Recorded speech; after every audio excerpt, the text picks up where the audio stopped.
ये नियम है।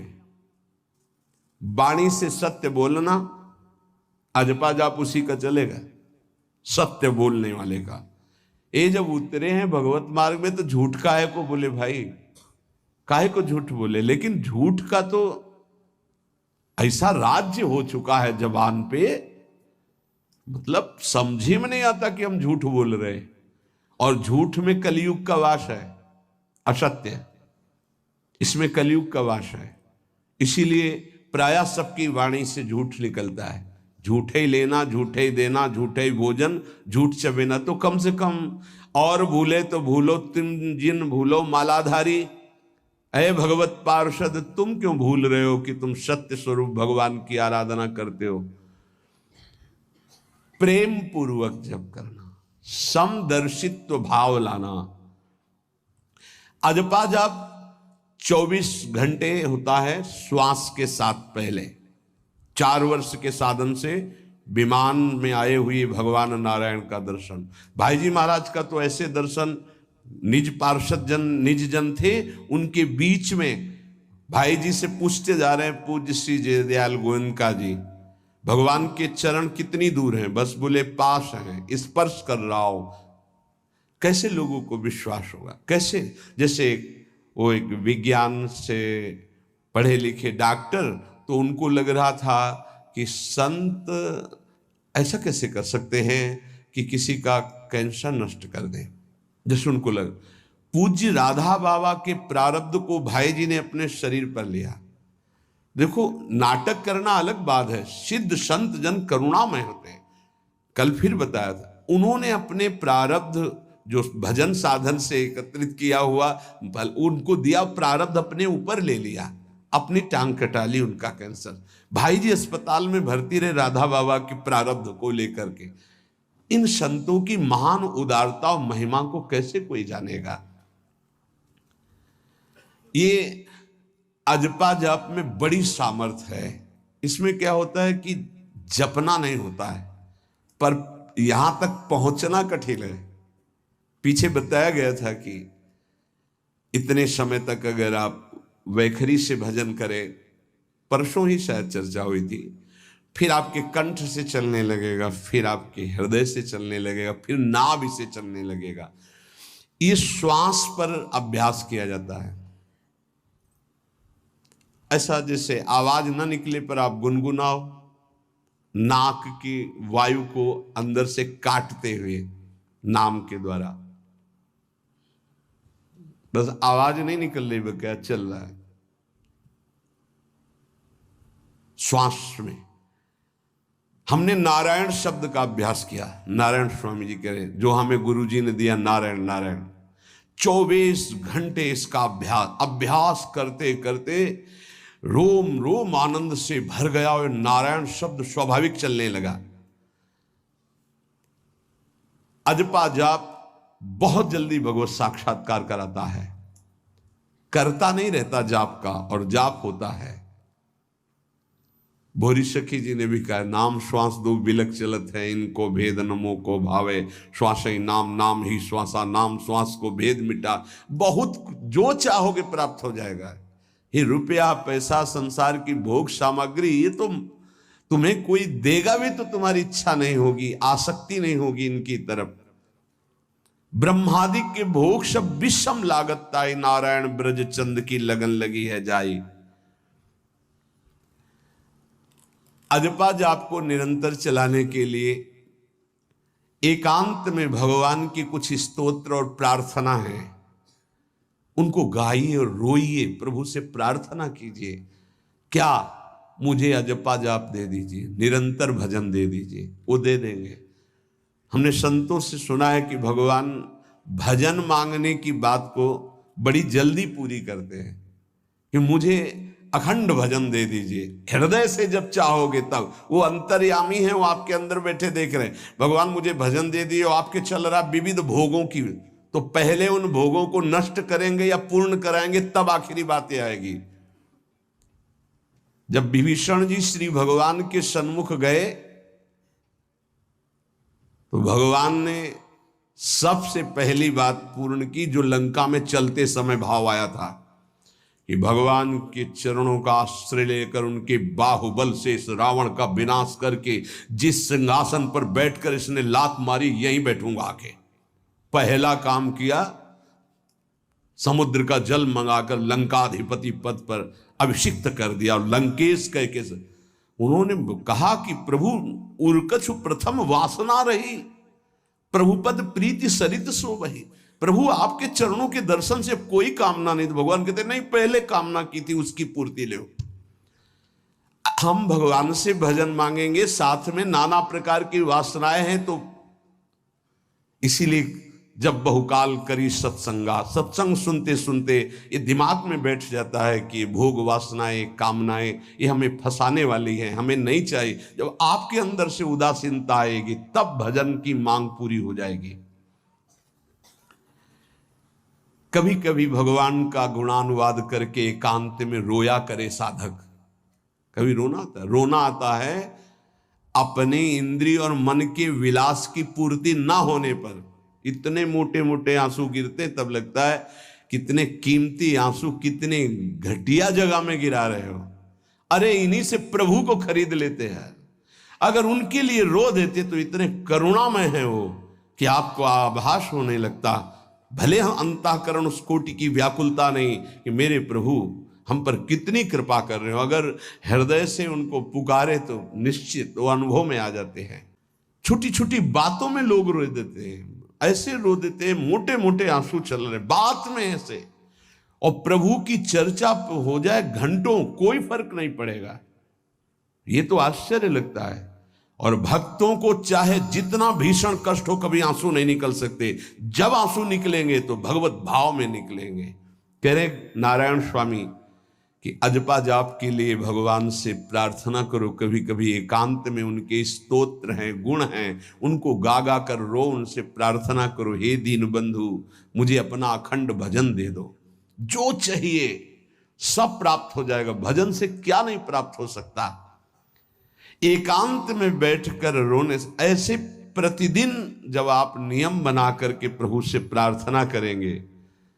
मीराबाई जी ऐसा ही करती थी, रात्रि में गिरधर से बात करती थी, प्रार्थना करती थी। नारायण स्वामी जी कह रहे हैं उपासक ये बिल्कुल ध्यान रखे, यदि नाम सिद्ध करना है तो झूठ बोलना शपथ पूर्वक त्याग दे। झूठ नहीं बोलूंगा, सत्य बोलना इस अजपा जाप के लिए निहायत जरूरी है, निहायत जरूरी है।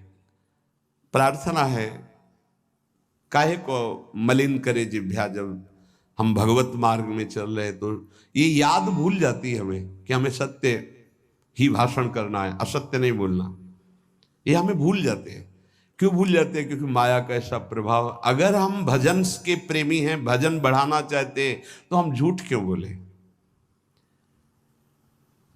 सारे जगत में जो भी तुम्हारे सामने आवे, दृष्टि से उसको जरूर देखकर एक बार प्रणाम करो। मेरे प्रभु इस जीव जंतु के रूप में, जड़ के रूप में, चैतन्य के रूप में।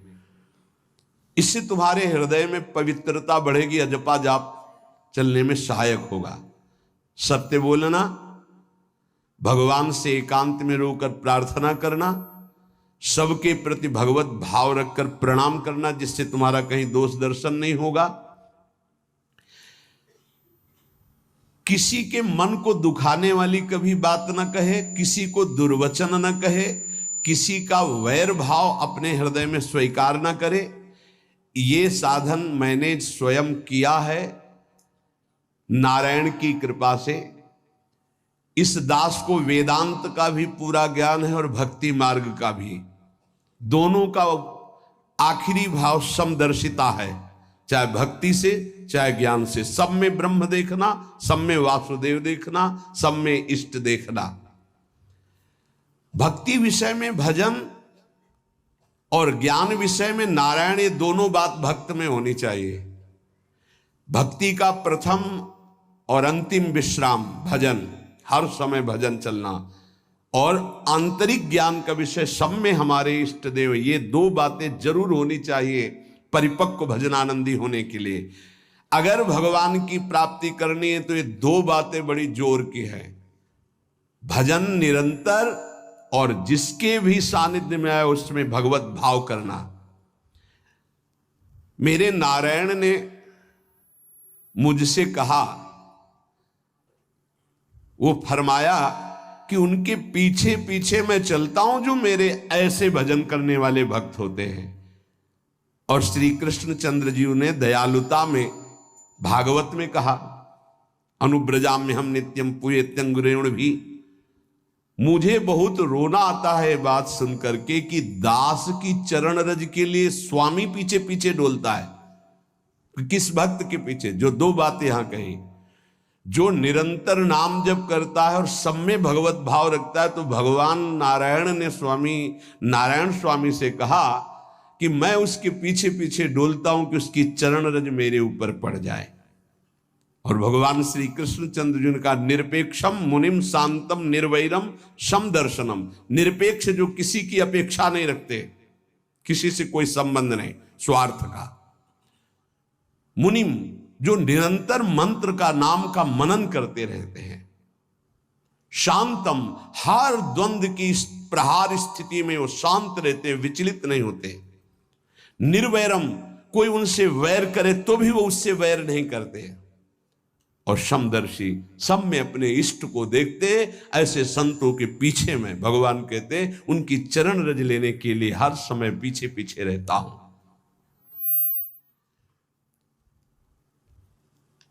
अहिंसा परमो धर्मा शास्त्रों में वर्णन किया गया है। इसलिए किसी भी जीव को कष्ट नहीं पहुंचाना है।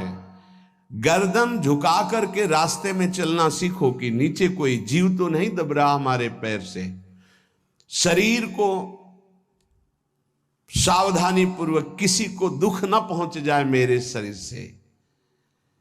वाणी को संभाल कर, किसी के हृदय में बाघ बाण ना लग जाए, वाणी का बाण ना लग जाए। बाहर का प्रहार तो सहा जाता है, लेकिन जब हृदय में शब्द चुभता है वचनों का, ये बाण खरकता रहता है।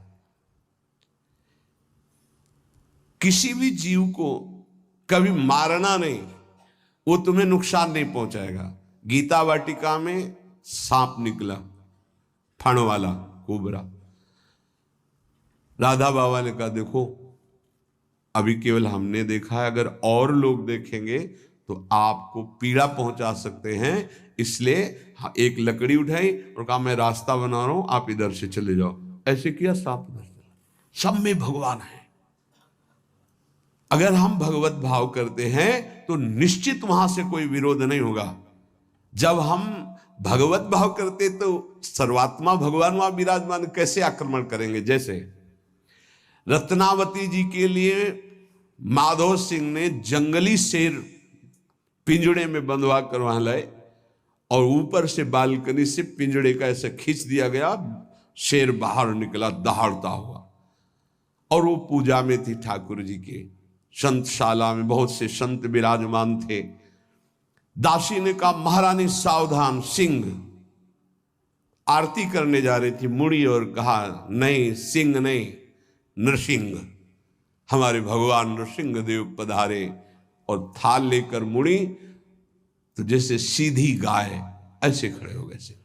तिलक लगाया, आरती की, प्रणाम किया। सिंह घूमा और छलांग मारी ऊपर, जो बालकनी में राजा के पार्षद उसको बंदी बना करके लाए, सांप को फाड़ और जंगल में। किसी संत को, रत्नावती जी को या किसी को वहां कोई क्षति नहीं, लेकिन जो उनकी क्षति के लिए लाए थे उनके लिए वो सिंह, इनके लिए वो भगवान नरसिंह।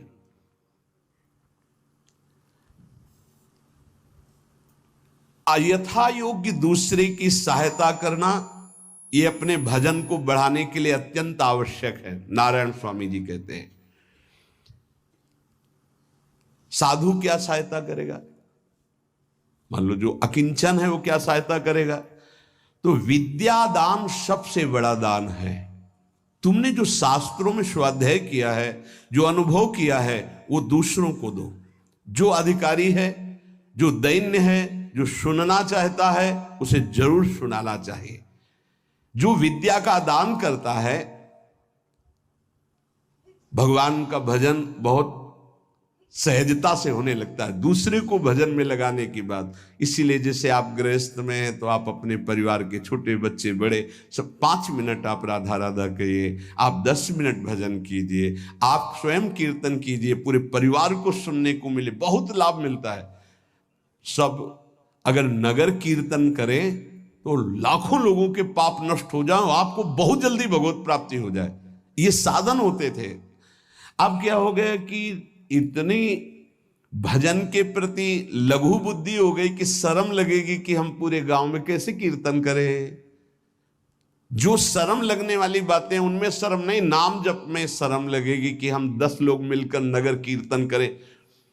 पहले ऐसा था, प्रातः 4 बजे गांव के 10-20 लोग बड़े बूढ़े मंजीरा लेकर ढोलक लेकर के आसपास गांव में फेरी देते थे, जिसे प्रभात फेरी कहते थे, और वो नाम कीर्तन करते हुए कितनी सुंदर प्रथाएं थी। शाम के समय रामायण या भागवत की कथाएं कोई जो पढ़ा लिखा है वो सुना रहा है, 10-20-50 ऐसे आसपास के घरों के लोग बैठकर भगवान की चर्चा सुन रहे हैं। ये जरूर करना चाहिए, जो भजन के लिए बहुत उत्साह बढ़ता है। ध्यान करते समय, भजन करते समय मन तुम्हें घुमा घुमा कर माया में फंसाएगा। नारायण स्वामी का अनुभव, तुम्हें उसको घुमा घुमा के भजन में लाना है, ये युद्ध करना है। हे मन ने जो मांगा वही हम देने के लिए तैयार हो जाते हैं। ध्रुवदास जी कहते हैं, मन अब तक तूने जो कहा मैंने किया, मैं जो कहता हूं तुम्हें करना पड़ेगा। थोड़ा तो हिम्मत लाओ मन से लड़ने के लिए, और किसी से लड़ने की जरूरत नहीं। मन को जीत गए तो सच्चे गुरु बन जाओगे। मन को जिसने चेला बना लिया वही सच्चा गुरु नहीं। मन के सब चेला हैं, कोई बिरला ऐसा है जो मन को अपने शिष्य बना ले। बहुत ध्यान दीजिए, लाखों बार प्रश्न आते हैं ये। मन जब तुम भजन में बैठोगे तो घुमा घुमा कर माया में मारेगा, आपको वहीं गिराएगा। तुमको ये करना है कि उसे घुमा घुमा कर नाम में लाना है। चल राधा राधा राधा, तेरी एक बात नहीं सुनेंगे। इस साधन के करने से मन की शक्ति जो विषय भोगों में फंसाने वाली है वो कम हो जाती है। ध्यान दीजिए, बड़े अनुभवी महात्मा है नारायण स्वामी। बार बार जब आप अपने मन को संसार की तरफ जाते हुए से घसीट कर नाम में लाएंगे तो कमजोर पड़ जाएगा और वो तुम्हारे अधीन होने लगेगा। मन जिसने अधीन कर लिया वो साक्षात भगवत स्वरूप हो जाता है। मन मारिया तन बस में की ना, हुआ भरम सब दूर। बाहर से कछ दिखत नाही, अंदर चमके नूर। आपो त्याग जगत में बैठे नहीं किसी से काम, उनमें तू कछु अंतर नाही, संत कहो चाहे राम। वो भगवान का स्वरूप हो जाते हैं। मन की प्रत्येक स्फुरणा पर ध्यान रहे, वो तुम्हें संसार की तरफ घुमा घुमा कर मारेगा, तुम्हें घुमा के नाम में लाना है। ये साधन तुम्हें अजपा जाप में स्थित करेगा। मन रूपी दर्पण को साफ करना है। जो जो वासना आवे उस वासना को नहीं भोगना है। इससे मन रूपी दर्पण साफ हो जाएगा। जैसे जैसे तुम वासनाओं को भोगते हो वैसे वैसे मन के ऊपर परत चढ़ती चली जाती है मल की, और जैसे जैसे तुम वासनाओं को नहीं भोगते हो तो मन निर्वासनिक होता जाता है। भोगने से सुख नहीं मिलेगा, ना भोगने से सुख मिलेगा। भोगने से शांति नहीं मिलेगी, ना भोगने से शांति मिलेगी। त्यागात शांति अंतरम। अब बहुत बुरा बैठ गया है ये हमारे हृदय में कि हमारे मन में जो आए वो भोग मिल जाए, हम सुखी। बड़ी कृपा। बोले जब से भजन शुरू किया बड़ा चमत्कार, जो चाहते हो जाता है। दुर्भाग्य, ये कोई सौभाग्य है? जो मन चाहे वो पूर्ण हो जाए सौभाग्य नहीं है। फिर वो तुमको अधीन करके जो तुम नहीं चाहोगे वो भी करवा लेगा। सौभाग्य है कि मन जो चाहता है वो हम नहीं करते। जो शास्त्र में लिखा है गुरु आज्ञा, वही मन की बात मानते हैं। अभ्यास करते करते वासनाएं कम होने लगती, फिर वासनाएं नष्ट हो जाती, फिर स्फुरणा ही नहीं होती, अजपा जाप प्रारंभ हो जाता है।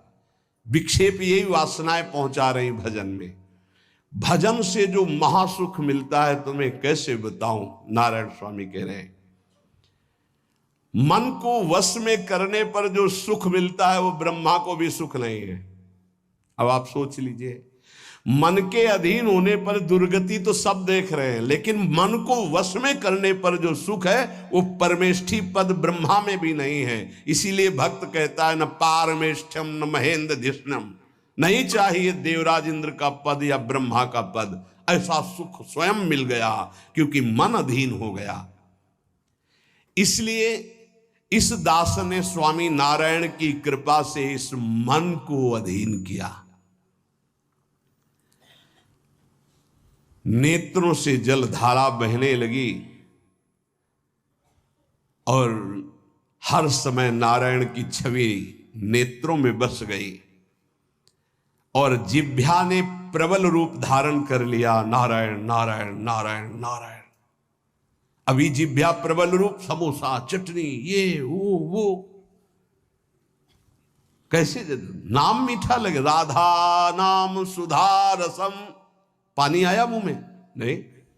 राधा नाम सुधा रसम, पानी आया मुंह में? नहीं आया।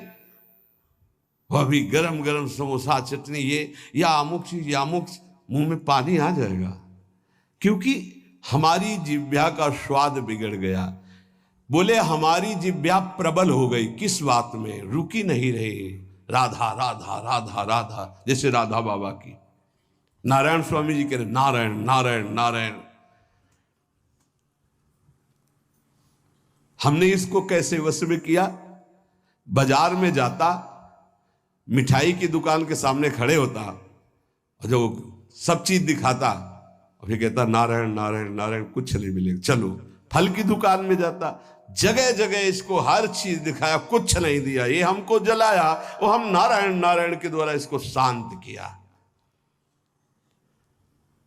माया ने हर चीज मंगवाकर हमारे सामने रखी पर नहीं खाया। ध्यान दीजिए, महापुरुष अपने इसको लिखने के पहले उन्होंने लिखा है कि मैं कोई लेखक नहीं हूं, मैं उन साधकों के लिए जो भगवत साक्षात्कार करना चाहते हैं उनके लिए रात्रि में अपने प्रिय नारायण का भजन रोक करके कुछ बातें लिख रहा हूं। अगर इनको स्वीकार करोगे तो आपका भी अजपा जाप चलने लगेगा, आप भी भगवत साक्षात्कार कर लेंगे। जब हमने देखा कि बहुत सुंदर सुंदर भोजन बन करके हमारे सामने माया भेजने लगी, नारायण भेजने लगे, ऐसा नहीं कह रहे, देख लो साधक की चतुरता देखो। माया हमारे सामने अच्छा अच्छा भोजन पकवान, पर मैं कभी उन अच्छे भोजन को नहीं पाता, मामूली साधारण उससे निकाल करके भोजन पाता। जितने सिद्ध हुए हैं उनकी रहनी है ये है। मिठाई चरफरा स्वादिष्ट जवान पर ना रखने का नियम ले लिया, ये बड़ी बात है। अभी कुछ समय पहले एक महापुरुष पधारे, उन्होंने पहले आजीवन मिठाई छोड़ दी, कोई मीठा, फिर नमक छोड़ दिया, फिर भगवदाकार वृत्ति में शरीर भी छोड़ दिया। क्या महापुरुषों ने पाया है कि हम प्राण और शरीरों को इस सब कुछ समझते। पहले ही बता दिया था 3 दिन पहले कि अमुक समय में शरीर छूटेगा, और हंसते खेलते सबके सामने शरीर समाधिस्थ होकर छोड़ दिया। मिठाई स्वादिष्ट चरफरा चाहते अजपा जाप, लेकिन गुलाब जामुन पा करके, बढ़िया बढ़िया पदार्थ पा करके, भाई इनका प्रभाव है, ये भजन में नहीं लगने देंगे, देख लेना, भजन में नहीं लगने देंगे। और अभी 10 दिन केवल हमें समय दो आप, फिर हम आपको देखेंगे कि आप कितना भरपेट भोजन पाते हैं। किसी भी मिठाई में चीनी नहीं पड़ेगी और किसी भी दाल या कढ़ी में नमक नहीं पड़ेगा, मिलेगा सब कुछ। खीर भी मिलेगी, गुलाब जामुन भी मिलेगा, पर चीनी नहीं होगी। दाल भी होगी, सब्जी होगी, कढ़ी होगी, पर नमक नहीं होगा, चलेगा। 10 दिन बाद आप देखो अगर पेट न पचकने लगे तो स्वाद ही नहीं मिलेगा। ये क्या हो रहा है? ये जवान को संभालना है अजपा जाप के लिए। वो गोस्वामी तुलसीदास जी ने भी कहा है, अगर लोन बिना सब्जी और ऐसे सीठा भोजन तो बहुत जल्दी नाम सिद्ध हो जाए। तो हम कह रहे चलो ऐसा नहीं सही, तो पर सात्विक और थोड़ा पाना सीखो। देखो माया की व्यवस्था में कमी नहीं रहेगी, व्यवस्था तो बहुत जोर की होती रहेगी, आप चिंता ना करें। खाते खाते मर जाएंगे, भोजन कम नहीं होगा, ये सृष्टि का क्रम है। आप अपने अगर जिह्वा को आपने विविध प्रकार का स्वाद दिया, तो इस दास ने जो अनुभव किया कि नाम जप नहीं चल पाएगा निरंतर। नारायण स्वामी कह रहे हैं देख लो, नाम चलाना है या रसेंद्री, थोड़ा नमक कम हो, नमक डलवा। अरे यार, कभी कभी तो साधु को ऐसा सौभाग्य मिलता है कि नमक ना हो, कभी ऐसा बिगड़ा है, चुपचाप दबा के प्रसन्नता से मन की इंद्री को नहीं शांत, कैसा भोजन, बहुत प्रसाद, बहुत सुंदर था। कभी ऐसा नहीं, कभी नमक ना हो, कभी कम नहीं मांगना चाहिए, कम से कम थोड़ा तो कभी कभी अवसर मिले ऐसा। कभी खीर बनाओ, चीनी ना डालो, देखो ना बिल, कभी ऐसा।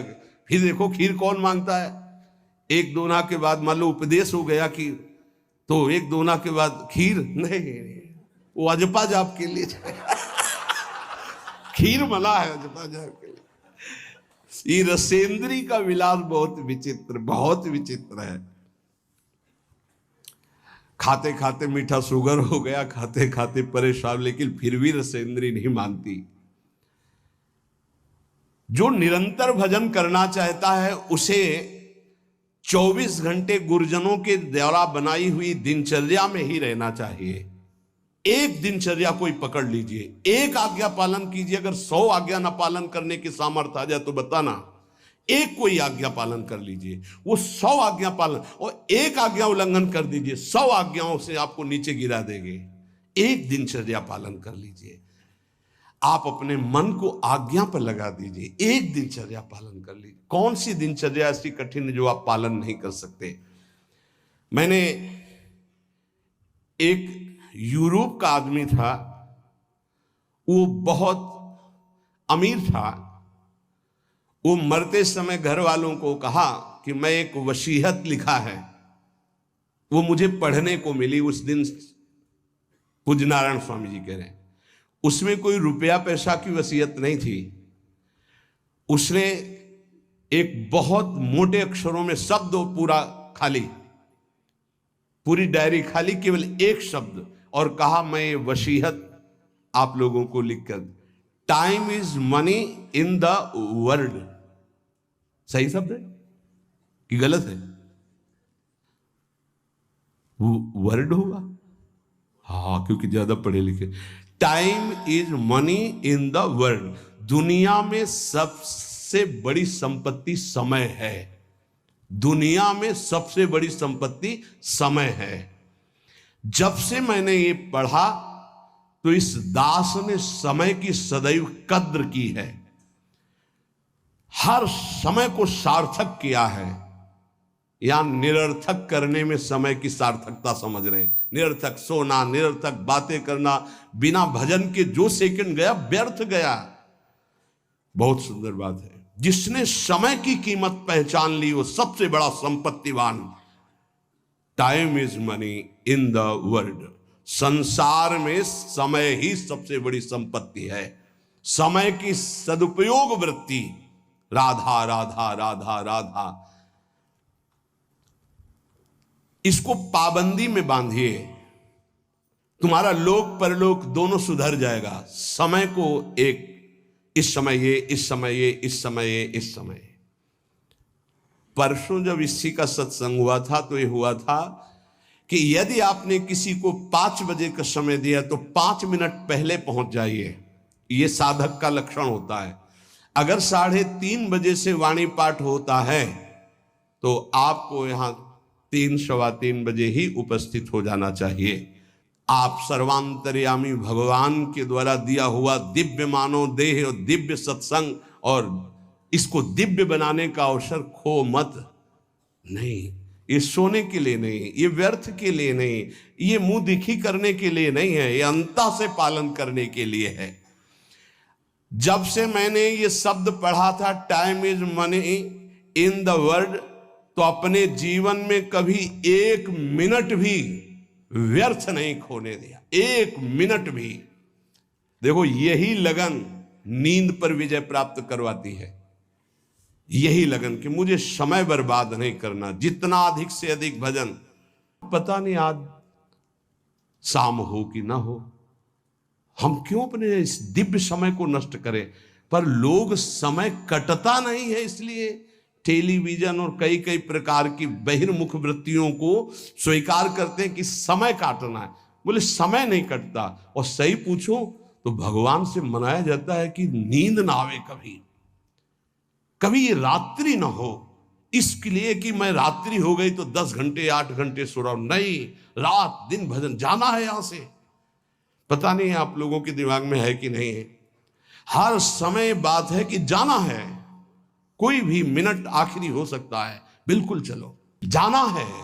फिर किस बात के लिए उदास हो जाना, निराश हो जाना, क्योंकि ये पक्का पता मुझे जाना है। कहां जाना है? लाडली जी के पास जाना है, जिनके लिए तरस रहे हैं उनके पास जाना है। तो उसमें कोई भय है क्या कि जाना? जिनके लिए हम तरस रहे, तड़प रहे, उनके पास जाना है। जहां अनंत जन्मों से बिछुड़े वहां जाना है।